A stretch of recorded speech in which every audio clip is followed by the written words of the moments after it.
بسم اللہ الرحمن الرحیم۔ آج کا ہمارا موضوع ہے اخلاق نبوی صلی اللہ علیہ وآلہ وسلم میں حلم و عفو کا بیان۔ حضرت زید بن ثانیہ رضی اللہ تعالی عنہ، جو کہ اسلام لانے سے قبل ایک بہت بڑے یہودی عالم تھے۔ اسلام لانے سے قبل انہوں نے حضور صلی اللہ علیہ وآلہ وسلم سے کھجوریں خریدی، اور اس وقت یہ معاہدہ طے پایا کہ فلاں دن کھجوریں آپ کے حوالے کر دی جائیں گے۔ لیکن جو وعدہ ہوا تھا، جو کنٹریکٹ ہوا تھا، ابھی اس میں 1 سے 2 دن باقی تھے کہ زید بن ثانیہ رضی اللہ تعالی عنہ آئے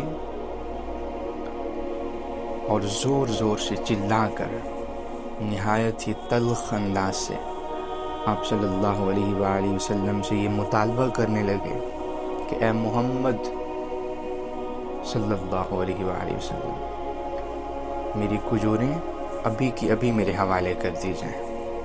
حالانکہ جو وعدہ ہوا تھا، وعدہ کے مطابق ابھی 1 سے 2 دن باقی تھے، لیکن وہ آ کر فوراً ہی یہ مطالبہ کرنے لگے کہ میری کھجوریں ابھی کے ابھی میرے حوالے کر دی جائیں، اور آپ صلی اللہ علیہ وآلہ وسلم کو برا بھلا کہنے لگے، اور آپ صلی اللہ علیہ وآلہ وسلم کے خاندان کو بھی برا بھلا کہنے لگے۔ اس ساری صورتحال کو دیکھ کر حضرت عمر رضی اللہ تعالی عنہ وہاں پر موجود تھے۔ آپ غصہ میں آ گئے، جلال میں آ گئے، اور کہا اے بدبخت، اے خدا کے دشمن، تو رسول اللہ صلی اللہ علیہ وآلہ وسلم کے ساتھ ایسی گستاخی کے ساتھ پیش آتا ہے۔ تو اس وقت رسول اللہ صلی اللہ علیہ وآلہ وسلم نے فرمایا، اے عمر، یہ تم کیا کہہ رہے ہو؟ تمہیں تو چاہیے تھا مجھے اس کا حق ادا کرنے کی ترغیب دلاتے اور اسے یہ ہدایت کرتے کہ اس کی جو بھی ضرورت ہے، جو بھی حاجت ہے، اس کا نرمی سے مطالبہ کرے۔ تو اس ساری صورتحال کے بعد حضور صلی اللہ علیہ وآلہ وسلم نے حضرت عمر رضی اللہ تعالی عنہ کو یہ حکم دیا کہ اے عمر، زید بن ثانیہ رضی اللہ تعالی عنہ کو ان کی کھجوریں ان کے حوالے کر دی جائیں، اور جتنی کھجوریں ان کی بنتی ہیں اس سے زیادہ بھی ان کو دے دی جائیں۔ سبحان اللہ، کیا اخلاق نبوی ہیں کہ جس انداز سے زید بن ثانیہ رضی اللہ تعالی عنہ آپ سے پیش آئے، اگر آپ چاہتے اور کچھ بھی نہ کہتے تو یہ تو کہہ سکتے تھے کہ اے زید بن ثانیہ، جو وعدہ طے پایا تھا ابھی اس مدت میں 1 سے 2 دن باقی ہیں، تو اس سے قبل آپ کیسے مطالبہ کر سکتے ہیں؟ تو لہٰذا جب وہ دن آئے گا میں اسی دن کھجوریں آپ کے حوالے کر دوں گا۔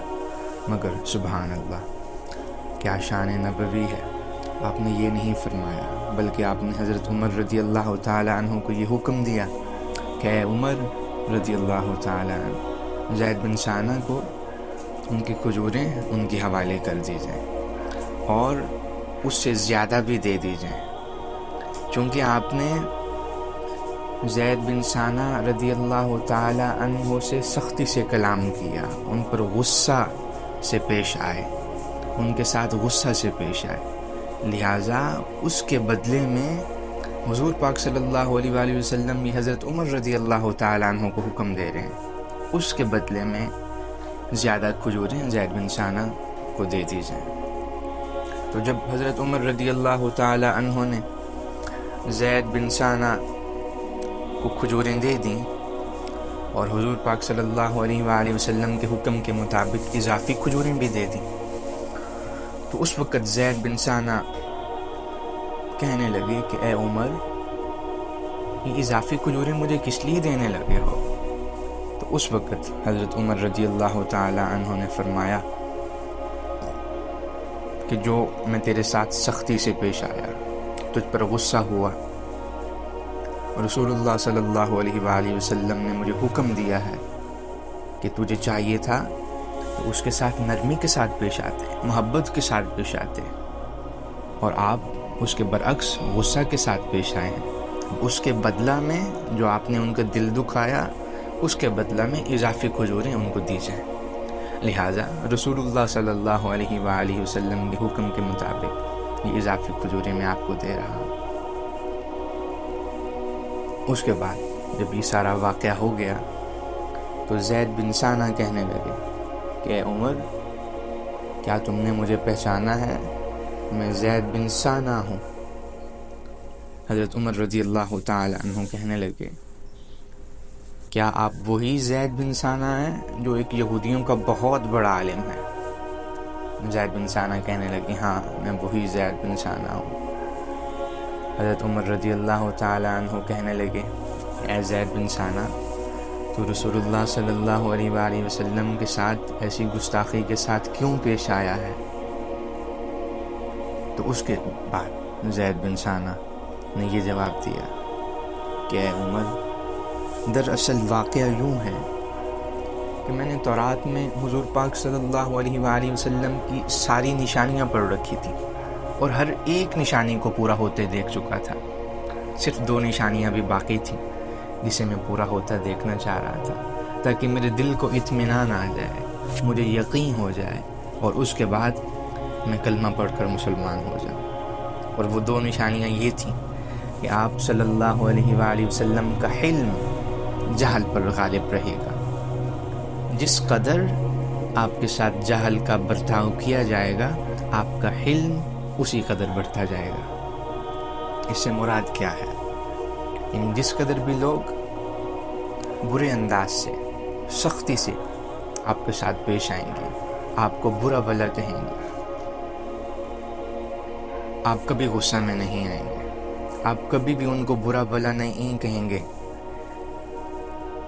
یعنی ان کے جواب میں کبھی بھی آپ کو برا بھلا نہیں کہیں گے۔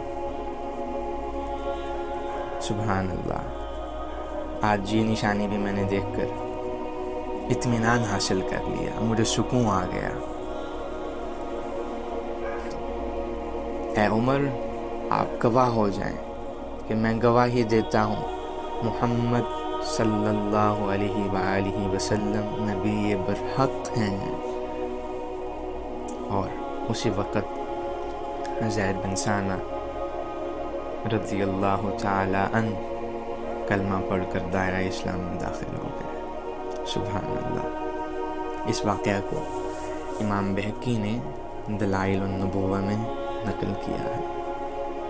اور اسی طرح جنگ احد میں عبداللہ بن ابی وقاص نے حضور صلی اللہ علیہ وآلہ وسلم کے دندان مبارک کو شہید کیا، اور اب صلی اللہ علیہ وآلہ وسلم کے چہرہ انور کو زخمی کیا گیا، مگر آپ صلی اللہ علیہ وآلہ وسلم نے اس کے علاوہ کچھ بھی نہ کہا۔